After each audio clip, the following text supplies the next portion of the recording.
दोस्तों, जैसा कि आप सभी को पता है कि प्राइवेट स्कूल के पीएसपी पोर्टल और सरकारी स्कूल के शाला दर्पण पोर्टल को आपस में कनेक्ट कर दिया। अब जैसे इन पोर्टल पे, चाहे वो पीएसपी पोर्टल हो चाहे वो शाला दर्पण पोर्टल हो, इन पोर्टल पर किसी स्टूडेंट के नवीन प्रवेश की डाटा एंट्री करनी हो तो सबसे पहले हमें उस स्टूडेंट के टीसी के क्रमांक वो डालने पड़ेंगे। जैसे ही स्टूडेंट के टीसी के क्रमांक डालेंगे तो भैया उस स्टूडेंट से संबंधित सारी इंफॉर्मेशन हमारे पोर्टल पे ऑटोमेटिक आ जाएगी। कहने का मतलब यह है कि पोर्टल पर नवीन प्रवेश करने के लिए सबसे पहले हमारे पास उस स्टूडेंट की टीसी होना जरूरी है। उसके अभाव में हम पोर्टल पर स्टूडेंट का एडमिशन वो नहीं कर सकते। अब जैसे ही पीएसपी पोर्टल को लेकर ये नया अपडेट आया तो हमारे स्कूल साथियों के सामने कई समस्याएं आ गई कि किस तरह से हमें नए तरीके से पोर्टल पर स्टूडेंट का एडमिशन करना है या फिर डाटा एंट्री करनी है। तो इस वीडियो के अंदर मैं आपको इसी के बारे में आपको बताऊंगा कि पोर्टल के ऊपर नए तरीके से आपको किस तरह से डाटा एंट्री करनी है या नवीन प्रवेश करना है, और प्रवेश करते समय आपको किन किन बातों को ध्यान में रखना है। वीडियो बहुत इंपॉर्टेंट होने वाली है, वीडियो के साथ वो आप बने रहे। नमस्कार साथियों, मैं हूं आपका अपना साथी राज गुरुजी और आप देख रहे हैं राज स्कूल हेल्प यूट्यूब चैनल। चलिए वीडियो को शुरू करते हैं और सीधा लेके चलता हूं आपको पीसी की स्क्रीन पर, वहां पर मैं आपको डिटेल से वो बताता हूं। लो फ्रेंड्स, मैं आ गया हूं पीसी के स्क्रीन पर। डायरेक्टली मैं पहले से ही पीएसपी पोर्टल पे लॉगिन हो चुका हूं। अब साथियों, आपको पता है कि जब भी अपन पीएसपी पोर्टल पर किसी स्टूडेंट की डाटा एंट्री करते हैं या नवीन प्रवेश करते हैं तो देखिए यहाँ पे मेनू बार में विद्यार्थी टैब में विद्यार्थी डाटा एंट्री सशुल्क पे क्लिक करते हैं। सशुल्क पे क्लिक करने के बाद यहाँ पे ऐड न्यू का ऑप्शन आपको मिलता है, जहाँ से अपन स्टूडेंट की डाटा एंट्री शुरू करते हैं। अपन इस पे क्लिक करते हैं। अब देखिए नए अपडेट के अनुसार जब भी अपन नए स्टूडेंट की डाटा एंट्री शुरू करते हैं तो यहाँ पे देखिए आपको 2-4 नए ऑप्शन है वो देखने को मिल जाएंगे। पहला ऑप्शन है गैर सरकारी यानी प्राइवेट स्कूल। यदि स्टूडेंट किसी दूसरे प्राइवेट स्कूल से आके आपके स्कूल में प्रवेश लिया तो आपको गैर सरकारी है वो सिलेक्ट करना है। यदि सरकारी स्कूल का तो इसे सिलेक्ट करना है, किसी दूसरे राज्य का तो इसे सिलेक्ट करना है। यदि पहली बार आपके स्कूल के अंदर स्टूडेंट का नया प्रवेश है तो आपको इसे सिलेक्ट है वो कर लेना है। चलिए ट्रायल के तौर पर अपन एक बार गैर सरकारी को सिलेक्ट करते हैं। इसके बाद यहाँ पे देखिए आपको करंट सेशन है वो दिखाई देगा। इसके बाद आगे यहाँ पे आपको स्टूडेंट की क्लास वो सिलेक्ट करनी है, यानी स्टूडेंट का कौन सी क्लास में आप प्रवेश करना चाहते हो। तो ट्रायल के तौर पे मैं 11th क्लास वो सिलेक्ट कर लेता हूँ। प्रोसेस पे क्लिक करता हूँ। अब देखिए दोस्तों, जैसे मैंने यहाँ पे प्रोसेस पे क्लिक किया तो एक क्वेश्चन है यहाँ पे पूछ लिया, क्या बालक या अभिभावक के पास पूर्व के विद्यालय द्वारा जारी टीसी या स्थानांतरण प्रमाण पत्र उपलब्ध है। यदि उसके पास टीसी है तो आप हाँ कर दीजिएगा, अगर नहीं है तो आपको नहीं करना। एक बार मैं आपको हाँ करके दिखाऊंगा और दूसरी बार मैं आपको नहीं करके दिखाऊंगा। तो पहले मैं नहीं वाली प्रोसेस है वो करके आपको दिखा देता हूँ। मैं नहीं को सिलेक्ट करता हूँ। अब जैसे मैंने यहाँ पे नहीं सिलेक्ट किया तो एक क्वेश्चन और पूछ लिया, क्या बालक या अभिभावक के पास पूर्व के विद्यालय द्वारा जारी स्टूडेंट की आईडी क्रमांक उपलब्ध है। यदि है तो हाँ कर देना, नहीं है तो नहीं करना। मैं एक बार नहीं कर रहा हूं। चलिए इसके बाद एक क्वेश्चन और पूछ लिया, क्या विद्यार्थी या अभिभावक से निर्धारित प्रारूप में शपथ पत्र ले लिया गया है। अगर आपने लिया है तो आपको हाँ करना है, अगर नहीं लिया तो आपको नहीं करना। मैं एक बार नहीं करके आपको दिखा रहा हूँ। चलिए इसके बाद यहाँ पे एक और क्वेश्चन पूछ लिया, क्या विद्यार्थी को आयु अनुरूप प्रवेश देना है। तो आपको हाँ या नहीं में उत्तर देना। एक बार मैं नहीं है वो सिलेक्ट कर लेता हूँ। अब जैसे मैंने यहाँ पे नहीं सिलेक्ट किया तो आप यहाँ पे देख रहे हो 70-2021-22 में विद्यार्थी का नवीन प्रवेश संभव नहीं है। फिलहाल अपन सेशन 2021-22 की बात करें। हो सकता है कि वीडियो आप बाद में देख रहे हो तो यहाँ पे देखिए सेशन चेंज हो सकता है। इसे मैं एक बार क्लोज करता हूँ और नहीं वाले को मैं आपको यहाँ पे हाँ करके दिखाता हूँ। अब जैसे मैंने हाँ पे क्लिक किया तो यहाँ पे देखिए सबसे पहले उस विद्यार्थी की पूर्व विद्यालय की इंफॉर्मेशन आपसे यहाँ पूछ लिए, यानी जिला कौन सा है, ब्लॉक कौन सा है, गांव कौन सा है, वार्ड कौन सा है, स्कूल कौन सी है। तो वो इन्फॉर्मेशन आपको डालनी है अगर आपको पता है। इसके बाद आगे आपको यहाँ पे विद्यार्थी का विवरण आपको फिल करना। विद्यार्थी का नाम है, पिता का नाम, माता का नाम, उसकी जन्म तिथि वगैरह वगैरह पूरी इन्फॉर्मेशन आपको यहाँ पे डालनी और सुरक्षित कर देना। तो जब आप सुरक्षित करोगे तो देखिए पोर्टल एक उस स्टूडेंट को एक यूनिक आईडी वो जनरेट कर देगा और ये एक अस्थायी प्रवेश है वो समझा जाएगा।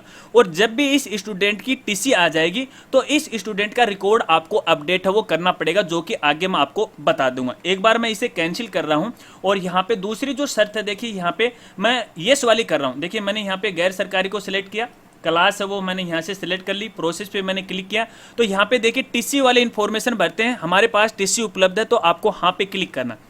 अब जैसे मैंने यहाँ पे क्लिक किया तो यहाँ पे आपको टीसी के क्रमांक डालने हैं, और टीसी के क्रमांक भी फ्रेंड्स देखिए आपको मैं दिखाना चाहूँगा। यहाँ पे मैंने खोल रखा है, देखिए ये जो क्रमांक है लास्ट के अंदर ये क्रमांक डालने, केवल आपको अंकों में ही डालने हैं, जो अल्फाबेट है ABCD वाले आपको नहीं डालने। तो चलिए मैं यहाँ पे क्रमांक है वो डाल देता हूँ और सर्च पे क्लिक करता हूँ। अब जैसे मैंने यहाँ पे सर्च पे क्लिक किया तो दोस्तों आप यहाँ पे देखोगे उस स्टूडेंट की पूरी जो इन्फॉर्मेशन है यहाँ पे आ गई है, यानी कौन से डिस्ट्रिक्ट की स्कूल है, कौन सा ब्लॉक है, गाँव कौन सा है, स्कूल का नाम कौन सा है, उस स्टूडेंट का नाम क्या है, पिता का नाम क्या है, जन्म तिथि क्या, वगैरह वगैरह पूरी जानकारी यहाँ पे देखिए आ गई।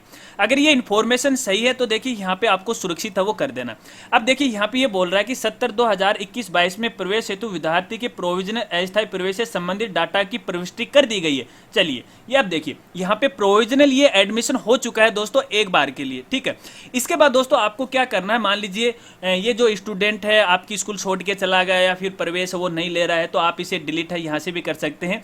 अब इसके बाद आपको इसकी फुल जो इन्फॉर्मेशन है आगे आपको फिल करनी है। अगर उसके डॉक्यूमेंट आपके पास आ जाते हैं तो उसको आपको यहाँ से एडिट है वो कर लेना है। अब जैसे यहाँ पे एडिट करोगे तो देखिए यहाँ पे एक मैसेज है वो आ गया है कि इस स्टूडेंट का जो आप एडमिशन है वो आप कंफर्म करने जा रहे हैं, इसकी जो सूचना है क्या वो सही है, आप कंफर्म है पूरा 100%। तो आपको यहाँ पे देखिए ये जो टीसी क्रमांक है एक बार ये पोर्टल पे सर्च करेगा। चलिए मैं सर्च करके आपको दिखाता हूँ, और यहाँ पे कंफर्म एडमिशन पे मैं आपको क्लिक करता हूँ तो ये एडमिशन है वो कंफर्म हो जाएगा। अब देखिए ये ओपन हो गया पूरा फॉर्म, जो पहले अपने स्टूडेंट की डाटा एंट्री करते थे उसी हिसाब से देखिए यहाँ पे फॉर्म ओपन हो गया।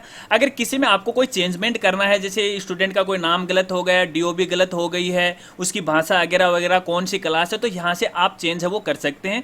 तो यहाँ पे मैं आपको चेंज करके नहीं दिखा रहा हूँ, सुरक्षित नहीं कर रहा हूँ। जब आप सुरक्षित कर दोगे तो पहले की तरह वो एडमिशन है वो हो जाएगा। तो यहाँ पे एक बार मैं सुरक्षित नहीं कर रहा हूँ। अब देखिए दोस्तों यहाँ पे 2-3 चीजें और भी आ रही हैं। देखिए back to provisional admission, back to admission list. देखिए जब आप प्रोविजनल एडमिशन यानी अस्थायी एडमिशन पे जब आप क्लिक करोगे तो जिन जिन स्टूडेंट का प्रोविजनल एडमिशन हो तो उसकी लिस्ट आपको दिखाई देगी, जो कि पहले आपको दिखाई दे रही थी।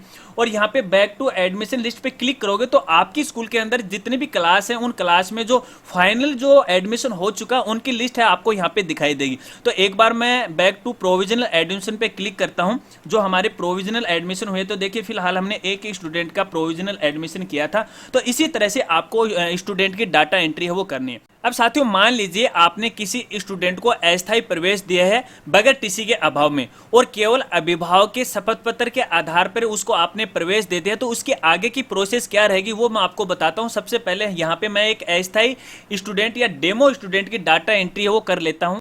तो देखिए साथियों मैंने यहाँ पे अस्थायी प्रवेश है वो कर लिया है। एक बार मैं इसे क्लोज करता हूँ। अब जैसे आप अस्थायी प्रवेश करोगे तो यहाँ पे देखिए लिस्ट है वो आगे बढ़ती जाएगी। पहले एक ही एडमिशन था, अब देखिए 2 एडमिशन यहाँ पे हो चुके हैं, और डेमो के तौर पे मैंने यहाँ पे एक डेमो नाम से स्टूडेंट की डाटा एंट्री है वो कर ली। अब मान लीजिए आपने अस्थायी प्रवेश पहले दे दिया और स्टूडेंट की बाद में टीसी है वो आपके पास आ जाती, तो उसके बाद आपको क्या करना है। देखिए दोस्तों संबंधित स्टूडेंट के आगे आपको यहाँ पे एडिट का ऑप्शन या कंफर्म का ऑप्शन आपको मिल जाता है, इस पे आपको क्लिक करना है। अब जैसे आप यहाँ पे क्लिक करोगे तो यहाँ पे देखिए स्टूडेंट का नाम है, क्लास है, आपको दिखाई देगी।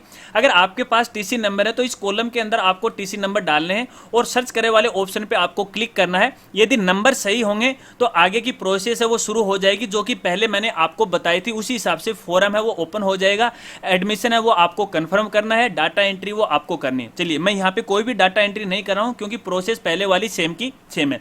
मैं वापस जाए पे क्लिक करता हूँ। अब देखिए दोस्तों यहाँ पे मान लीजिए आपने स्कूल के अंदर काफ़ी सारे अस्थायी एडमिशन आपने कर दिए, तो उसकी लिस्ट है पहली बार आप कैसे देखोगे। तो यहाँ पे देखिए आपको एक बार विद्यार्थी टैब में आगे विद्यार्थी डाटा एंट्री सशुल्क में आपको क्लिक करना है।